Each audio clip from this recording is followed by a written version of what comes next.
Hermanos, qué gusto en saber que ustedes están esforzándose para conocer más y más de su fe católica y crecer en su amor a Cristo Jesús por medio del DASAM. Hola, hola mis hermanos, bendiciones para todos, ¿cómo están? Los quiero invitar en este momento a que se inscriban a la Escuela de Apologética Católica DASAM, donde podrás formarte con reconocidos apologistas desde la comodidad de tu hogar, a cualquier hora, a tu propio ritmo, 24/7. Podrás encontrar el enlace de acceso a la escuela en la descripción de este video y en la caja de comentarios. También puedes pedir los 20 libros del apologista católico Martín Zavala para que aprendas, para que te formes en cómo vivir y defender tu fe. Entra ya a defiendetufe.com. A ver, ¿qué fue lo que pasó? Durante mis primeros años como evangélico, yo fui muy anticatólico. O sea, yo creía que el Papa era la bestia, el falso profeta, que el Vaticano era la gran ramera del Apocalipsis y que en algún momento todo se iba a pudrir, el Vaticano iba a tomar el control del mundo y nos iba a mandar a decapitar a todos los evangélicos. Yo creía literalmente eso, literalmente creía eso. Hasta que empiezo a transitar en el mundo de la apologética. Cuando empiezo a transitar en el mundo de la apologética, también empiezo como que, en cierto sentido, yo no tengo una formación formal, académicamente hablando, pero sí comienzo a tomarme más en serio mi estudio teológico. Y charlando con amigos que también se dedicaban a lo mismo, me empezaron a recomendar muchos autores católicos. Y todos me decían en español, protestantes me decían, la mejor teología, los mejores materiales de teología que vas a encontrar en español son católicos. Protestantes me lo decían. Wow. Y es ahí donde empiezo a tener un contacto con académicos católicos, ¿no? Yo no era de buscar cuestiones de doctrina ni nada por el estilo, sí aquella información teológica necesaria para mi defensa apologética de la verdad de la fe cristiana, ¿se entiende? Entonces empiezo como que a tener ese contacto con libros católicos, empiezo a tener contacto con la patrística, empiezo a tener contacto con la historia de la iglesia y demás, y es como que solo voy purgando todo ese anticatolicismo que tenía y me empiezo a dar cuenta que los católicos eran personas muy bien formadas, que tenían muy buenas bases y empiezo a respetar a los católicos. No sé cuál es la razón por la que me seguían tantos católicos, porque me seguían muchos católicos. Sí. Intuyo de que son dos las razones, pero eso lo dirá el público. Intuyo de que son dos. La primera era porque mi trabajo en la apologética siempre se distinguió, por así decirlo, o al menos intenté hacer lo mejor posible en el tema de la resurrección de Jesús. Entonces es un tema que nos vincula de alguna manera tanto a protestantes como a católicos, ¿se entiende? Sí. En español no existían tantos debates respecto a la resurrección de Jesús, y es como que en cierto sentido empecé a adquirir cierta popularidad porque yo era el tipo que si fulano de tal hablaba mal de Jesús o hablaba mal de la religión cristiana, automáticamente le tiraba un post, te invito a un debate, ¿se entiende? Era medio loquito en ese sentido. Entonces como que se empezó a hacer notorio de que mi intención era defender la esencia de la fe cristiana fundamentada en la resurrección de Jesús. Ahí noto que me empiezan a seguir católicos, ¿no? Y en segundo lugar fue porque ya cuando empiezo a hacer mi trabajo apologético, ya no era anticatólico, sino todo lo contrario. Cuando me planteaban cuestiones del catolicismo, yo prefería muchas veces no opinar porque entendía de que la doctrina católica no era algo armado a la que te criaste, diríamos los argentinos, ¿no? Era sino algo bien armado que tenía milenios, que contaba con milenios de historia, ¿no? Y que había estado muy bien defendido por las grandes mentes que han sabido habitar nuestro planeta. Entonces ya le tenía mucho respeto al catolicismo, ¿no?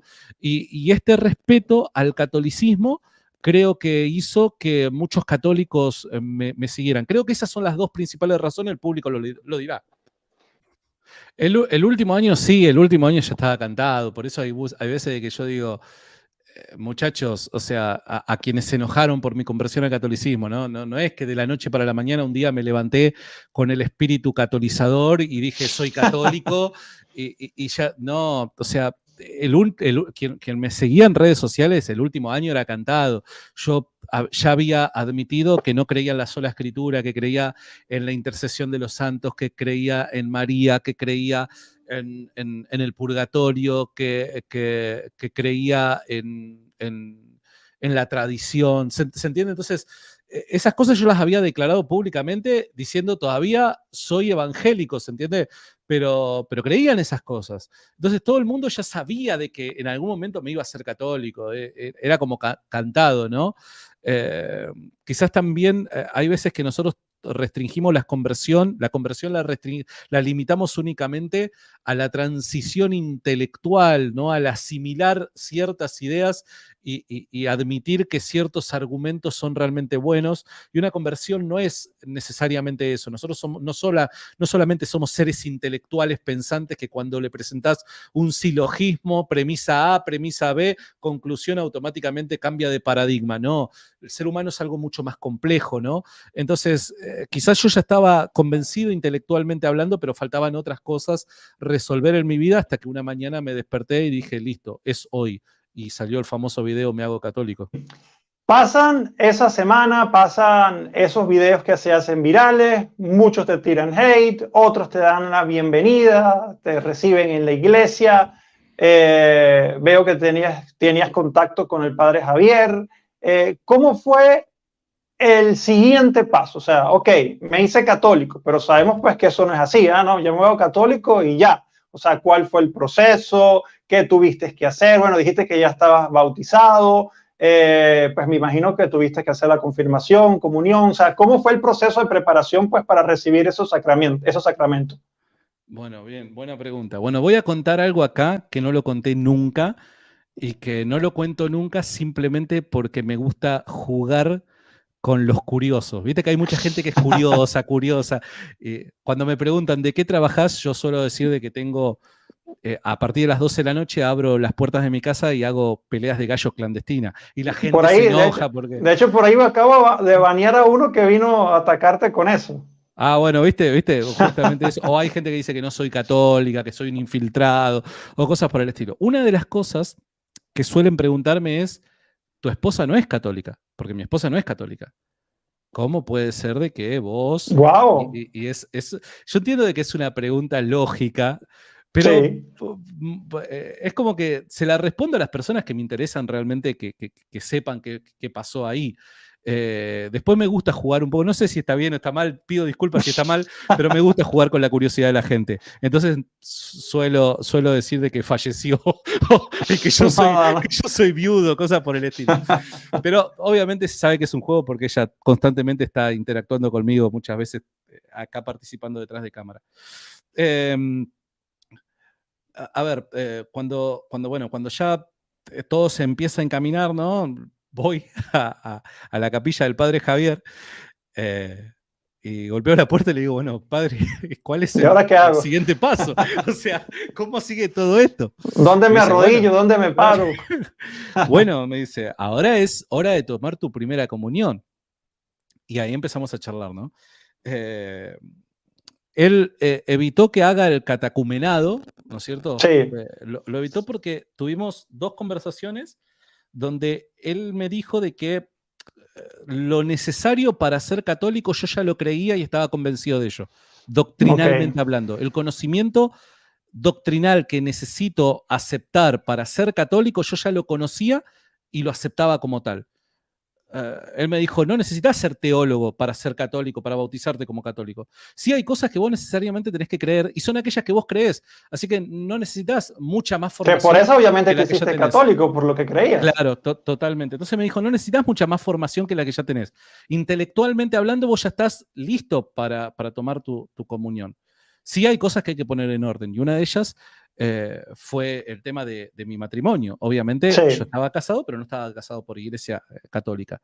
Esto te juro hay gente que me critica porque digo te juro, perdón, pero de verdad digo, es la primera vez que lo cuento esto. Nunca lo conté a nadie esto. Buenísimo, aquí una primicia. Una primicia.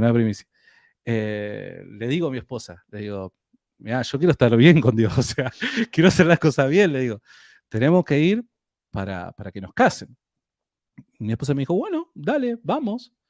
Así que una tarde nos fuimos a la capilla del padre Javier, golpeamos, padre, ¿cómo le va? Esta es mi esposa, un gusto. Venimos a casarnos. Pusieron a charlar.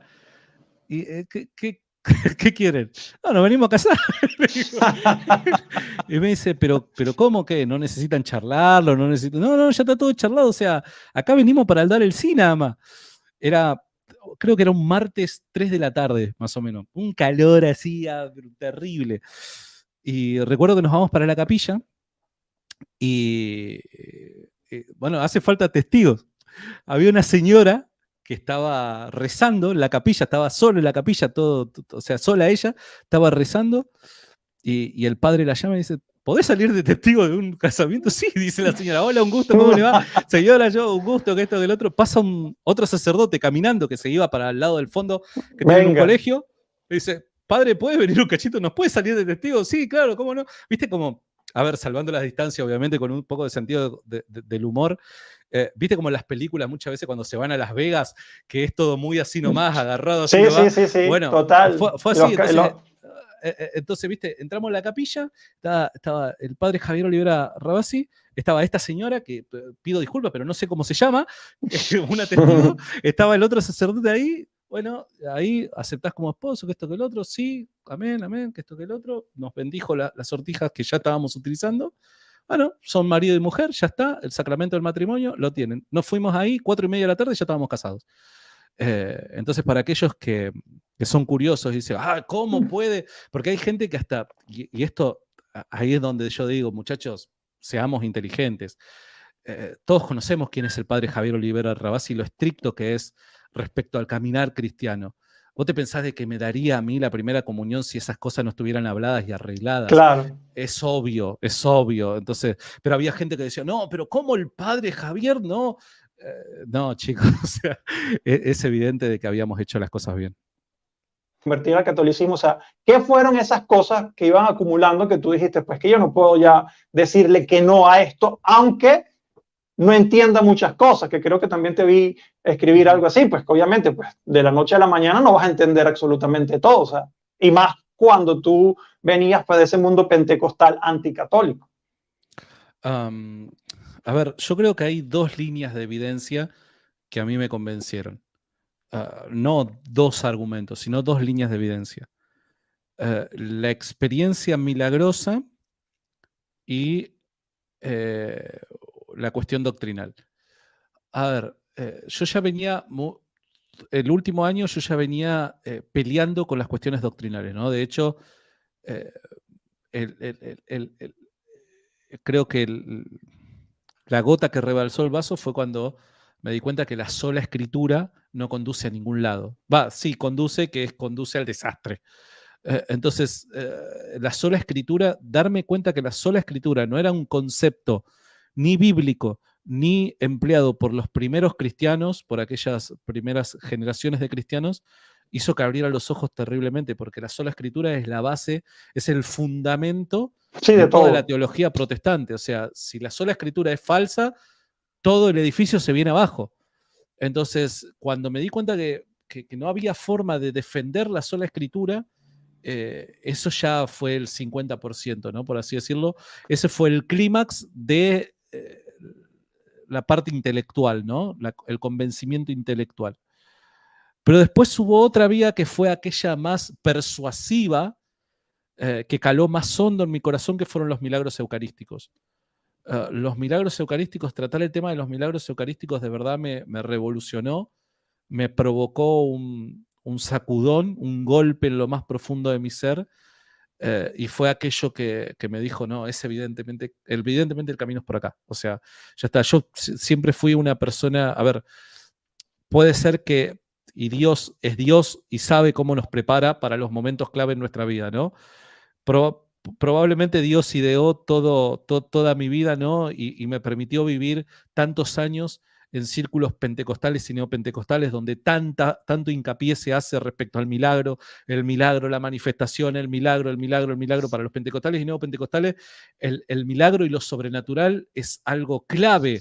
Entonces yo ya venía con esa cultura de no menospreciar el milagro, como si muchos círculos protestantes lo hacen. Rechazan, desprecian, lo ponen como una evidencia de segundo o tercer orden el milagro, porque priorizan lo intelectual, la escritura, la reflexión y exégesis, ¿no? Para mí era terriblemente importante el milagro. Y cuando me encontré con los milagros eucarísticos, evidentemente sacudieron lo más profundo de mi ser. Eso, junto a el tema de la sola escritura, fue la combinación perfecta que me obligó a hacerme católico. Cosa que yo no quería hacer, porque yo renegaba con el hecho de ser católico. Si yo hubiera podido no ser católico, ser fiel a Dios, pero vivir en comunidades evangélicas, lo hubiera hecho tranquilamente.